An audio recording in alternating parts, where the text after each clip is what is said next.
Fala pessoal, beleza?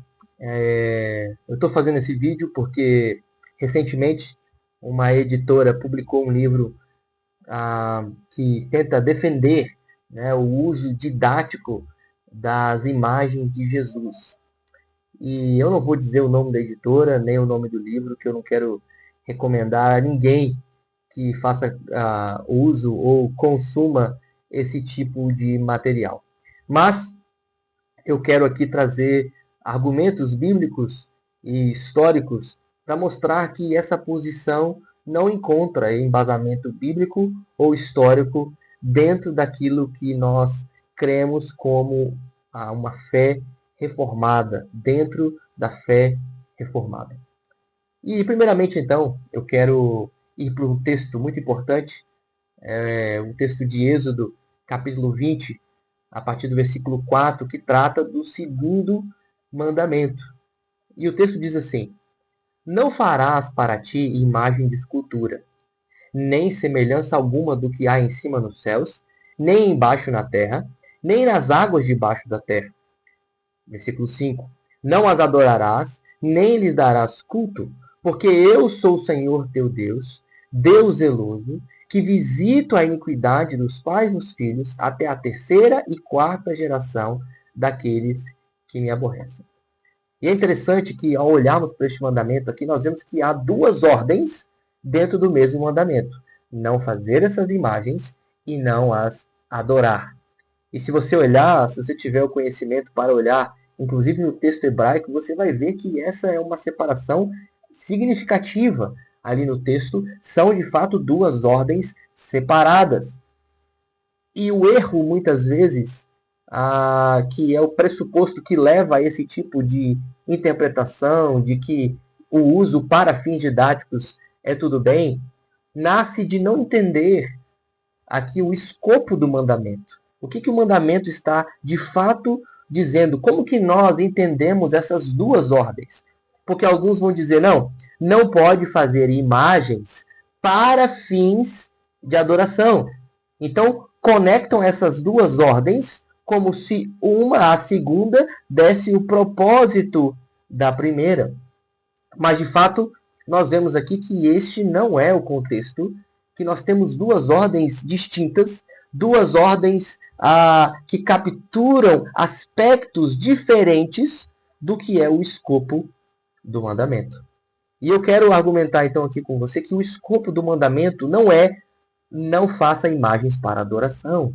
O escopo do mandamento, a maneira de entender essas duas ordens é: não tente representar aquilo que é divino.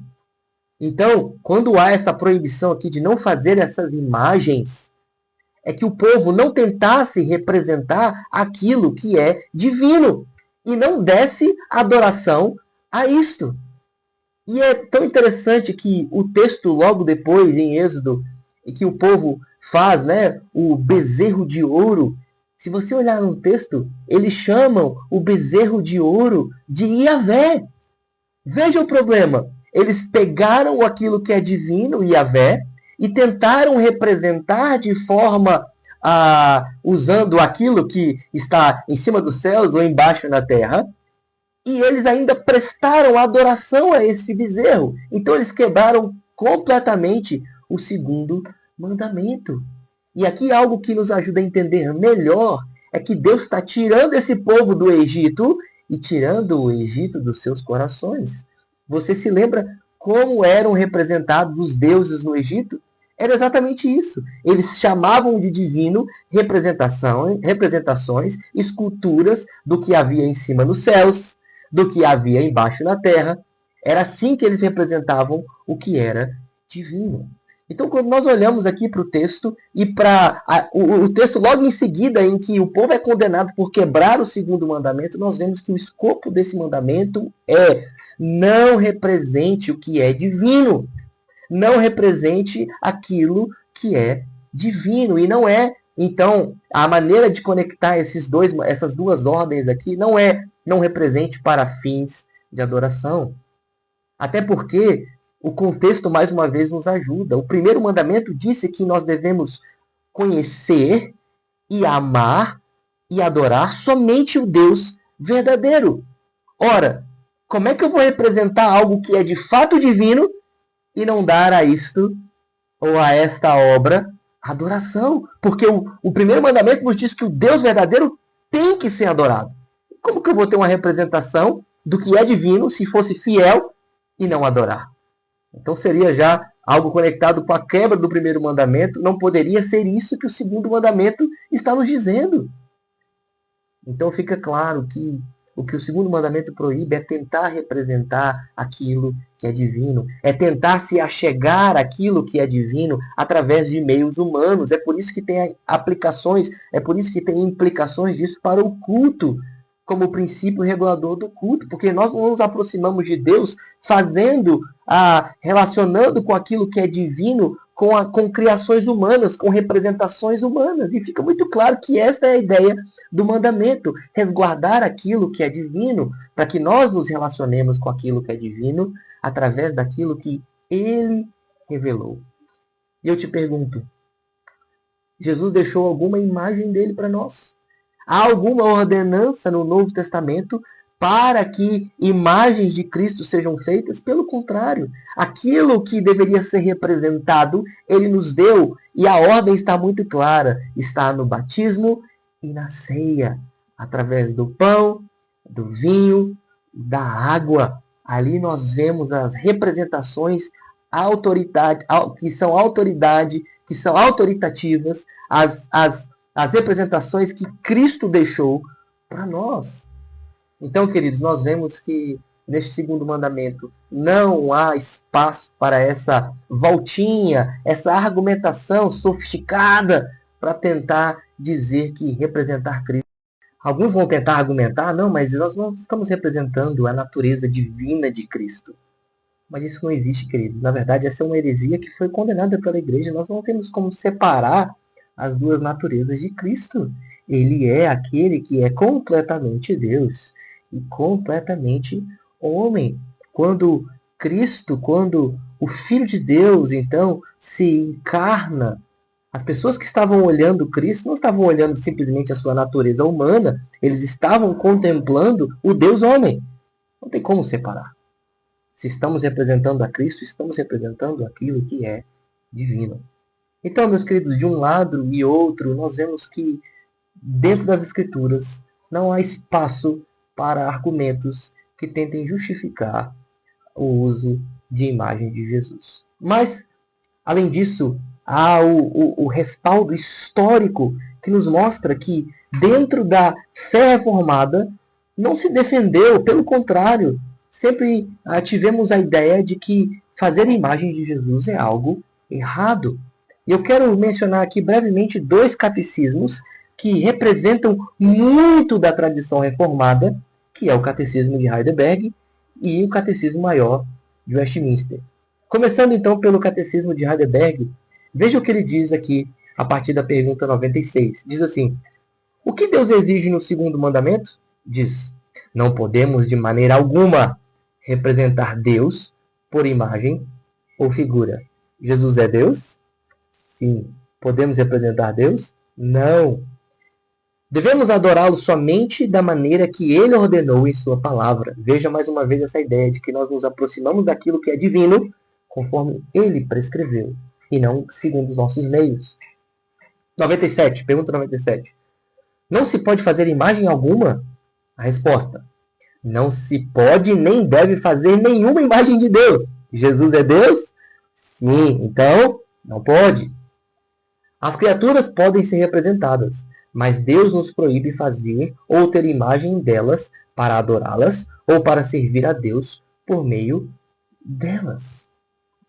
E eu te pergunto, Jesus é uma criatura de Deus?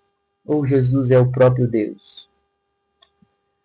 Pergunta 98, que é muito interessante porque ela lida exatamente com essa questão do uso didático das imagens, sobretudo também, no caso aqui, as imagens de Jesus.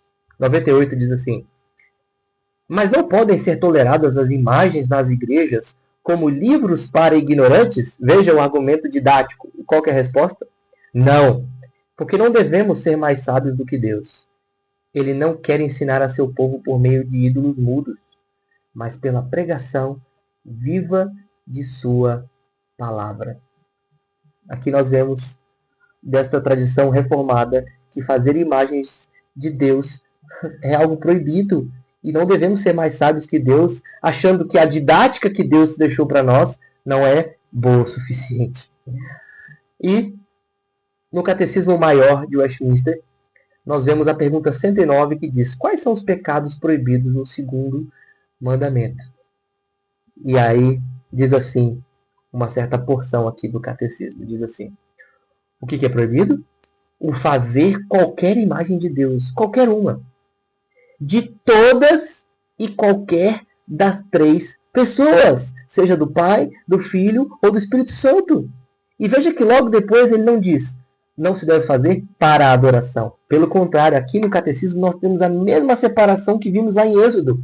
Não faça, não adore. Porque ele diz: quer interiormente no espírito, quer exteriormente em qualquer forma de imagem ou semelhança de criatura alguma. É o que diz o mandamento: não tente representar o que é divino por criaturas. E é o que ele diz: separa essa frase, começa uma outra. Toda a adoração dela, ou de Deus nela, ou por meio dela. Há uma separação aqui, você pode ler no seu Catecismo Maior, na pergunta 109, entre fazer o que é divino e adorar. As duas proibições que nós temos dentro deste mandamento. Então, queridos, seja pelo aspecto bíblico, ou seja por esse amplo testemunho da fé reformada, nós não vemos base para esse tipo de argumento, esse tipo de livro que tenta trazer um aspecto que não é o que nós cremos segundo as Escrituras. E, de fato, o Catecismo Maior de Westminster nos deixa ainda mais claro. Então, ainda mais aqueles que são da Igreja Presbiteriana do Brasil, aqueles que, como oficiais, prometeram seguir estes documentos integralmente, como diz a Constituição, não deveriam ensinar, promover, publicar, incentivar ensinos que são contrários às Escrituras e à nossa confessionalidade. Que Deus abençoe você e te dê essa clareza a partir desses ensinos, para que você se deleite na Trindade da maneira que a própria Trindade se revelou.